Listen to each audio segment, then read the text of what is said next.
আপনি নিশ্চয়ই কখনো অনুভব করেছেন, যদি কোনো নির্মল ব্যক্তির কাছে গিয়ে বসেন তাহলে মনে নির্মল অনুভূতি হয়, এই মন শান্ত হয়ে যায়। সেইখানেই কোনো দুশ্চরিত্র মানুষের কাছে গিয়ে বসলে এই মন বিচলিত হয়ে যায়। কারণটা কি? কারণ যে ব্যক্তি নির্মল মনের, তিনি সবার মধ্যে নির্মলতা ছড়িয়ে দেন। আমাদের অন্তরে যা থাকে আমরা সেটাই সবার মধ্যে বিতরণ করি।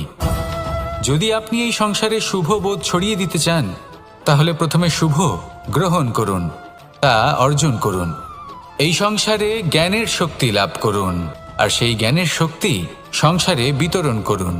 শান্তি এবং সন্তোষ প্রদান করুন, কারণ যেমন বীজ এই সংসারে বপন করবেন তেমনই ফল আপনি লাভ করবেন। যেমন দেবেন তেমন ফিরেও পাবেন। এই সংসারে জ্ঞান প্রদান করুন, শান্তি প্রদান করুন, সন্তুষ্টি প্রদান করুন। এই সংসারে ভালোবাসা বিতরণ করুন। রাধা রাধা।